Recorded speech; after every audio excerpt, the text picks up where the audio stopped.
और खबर अलीगढ़ से आपको बता दें, जहां पुलिस और क्राइम इन्वेस्टिगेशन विंग की एक संयुक्त कार्रवाई देखने को मिली है। बता दें कि यहां ऋषिपाल यादव हत्याकांड का पुलिस ने खुलासा कर दिया और मृतक की पत्नी और उसके प्रेमी को गिरफ्तार कर लिया है। साथ ही आरोपी की निशानदेही पर अवैध तमंचा कारतूस बरामद किए हैं। एसपी ग्रामीण ने बताया कि 18 जून को ऋषिपाल का शव मिला था। खाकी ने मामले को गंभीरता से लेते हुए टीम गठित की थी। जांच में मृतक की पत्नी के उसके देवर से अवैध संबंध का भी मामला सामने आया था।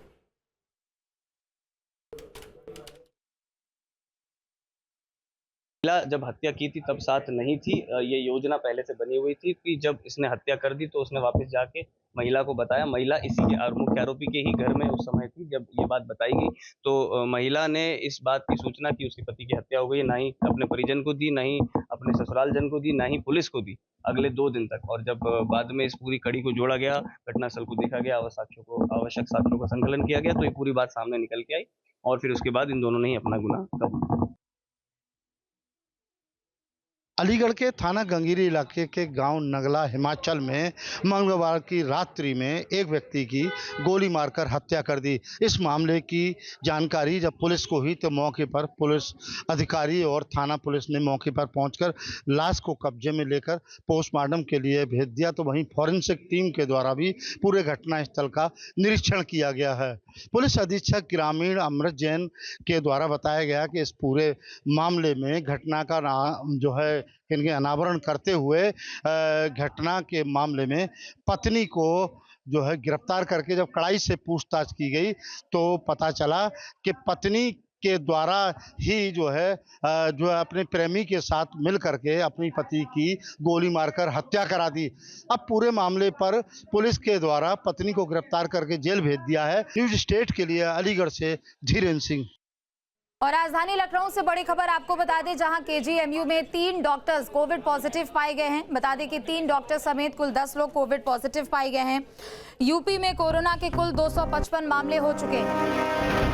तो नोएडा में एक तरफ 155, राजधानी लखनऊ में 37, गाजियाबाद में 20 मरीज कोविड पॉजिटिव हैं। 6 महीने और 12 साल की बच्ची भी कोरोना संक्रमित है। तो एक बार फिर से तेजी से कोविड के मामले लगातार बढ़ते जा रहे हैं। शुभम हमारे साथ जुड़ चुके हैं। शुभम, केजीएमयू के 3 डॉक्टर्स कोविड पॉजिटिव पाए गए हैं। जी बिल्कुल, देखिए कोरोना का संक्रमण धीरे धीरे बढ़ता हुआ नजर आ रहा है। इसकी चपेट में अब डॉक्टर्स भी आना शुरू हो गए हैं।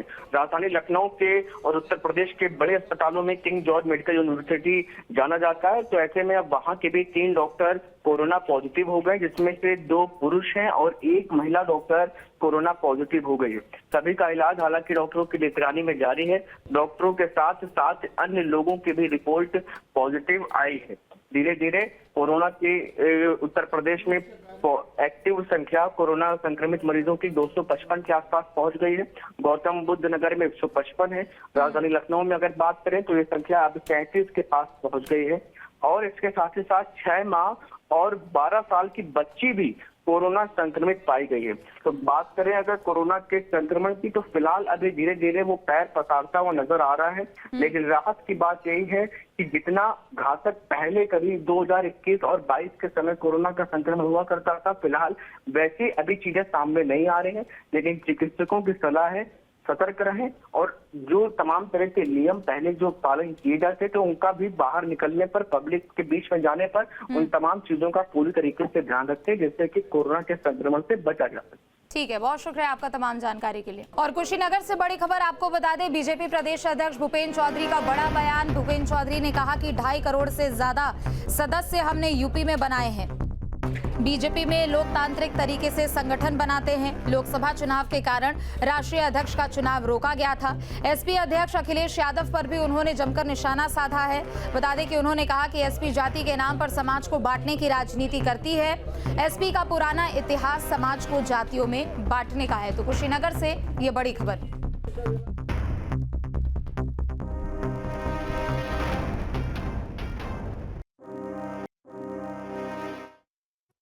समाजवादी पार्टी हमेशा समाज को बांट करके जाति के नाम पर राजनीति करती रही है। आप उनका पुराना इतिहास देखेंगे तो जिस प्रकार से समाज को जातियों के आधार पर बांट करके समाज को कमज़ोर करने का काम, देश को कमज़ोर करने का काम इन विपक्षी पार्टियों ने किया है, चाहे कांग्रेस पार्टी हो चाहे समाजवादी पार्टी हो। अब देश की प्रदेश की जनता इनके एजेंडे को समझ चुकी है, लेकिन निश्चित रूप से जो इनका एजेंडा है समाजवादी पार्टी का, विपक्ष का, समाज को जाति के आधार पर, भाषा के आधार पर, क्षेत्र के आधार पर बांट करके राजनीति करने का, अब पूरा देश और पूरा प्रदेश इनके एजेंडे को समझ चुका है। इनके लिए कोई संभावना अब बची नहीं। आज हम लोग, हमारी सरकार माननीय प्रधानमंत्री जी के नेतृत्व में सबका साथ सबका विकास, और हमारा संगठन भी सर्वव्यापी है, सर्वस्पर्शी है। और आज भारतीय जनता पार्टी आप देखेंगे तो श्रीनगर से कन्याकुमारी तक और मुंबई से गुवाहाटी तक सब जगह भारतीय जनता पार्टी का व्यापक जनाधार है। और आज हम एक बड़ी राजनीतिक ताकत के रूप में देश की सेवा कर रहे हैं। और ये हमारे लिए गर्व की बात है कि 1962 के बाद माननीय प्रधानमंत्री जी के नेतृत्व में देश की जनता ने तीसरी बार किसी भी राजनीतिक दल को और किसी राजनीतिक नेता को माननीय मोदी जी के नेतृत्व में हमें जनादेश दिया है। कानपुर के बिकरी गांव में 2-3 जुलाई को एक सामूहिक हत्याकांड को अंजाम दिया गया। 8 पुलिसकर्मियों की हत्या कर दी गई और इस बर्बरता ने पूरे देश को दहला दिया था। यूपी सरकार ने मामले को फास्ट ट्रैक कोर्ट में ले जाकर 3 साल में फैसला दिलाने का दावा किया था, लेकिन अब तक 44 आरोपियों में से 23 को जमानत मिल चुकी है। यहां तक कि पुलिस के पक्ष में गवाही देने वाले घायल पुलिसकर्मी तक पक्षद्रोही बनते जा रहे हैं। अदालत में कुल 44 गवाह पेश होने थे, लेकिन सिर्फ 13 की ही गवाही अब तक हो सकी है। बाकी या तो मुकर चुके हैं या बार बार पेशी से गैर हाजिर हो रहे हैं। बिकरू कांड जिसने पूरे देश को झकझोर दिया। बिकरू कांड में 8 पुलिसकर्मियों की हत्या की गई थी और इसके बाद 5 दुर्दांत का पुलिस ने एनकाउंटर किया था। इस पूरी घटना के बाद पुलिस ने तमाम लोगों को आरोपी बनाया था, तमाम लोगों को गिरफ्तार करके जेल भेजा। 5 साल तक तमाम लोग जेल में रहे, लेकिन अब तमाम लोगों की जमानत होने लगी है। लोग जमानत पर छूट रहे हैं। पुलिस के पक्ष के लोग पक्षद्रोही साबित हो रहे हैं, वो अपनी गवाही से पलट रहे हैं। बिकरू कांड के एकमात्र पैरवीकर्ता सौरभ भदौरिया हमारे साथ में, उनसे बात करते हुए जानने की कोशिश करते हैं कि आखिर क्या वजह है कि इतना विभत्स हत्याकांड जिससे पूरा देश हिलकर रह गया था, उसमें जो आरोपी हैं उनकी लगातार जमानत हो रही है और पुलिस किसी को सज़ा नहीं करा पा रही। क्या है ये पूरा मामला, क्यों सज़ा नहीं हो रही है? देखिए, सज़ा, पुलिस का रवैया जो है लाचारी भरा है।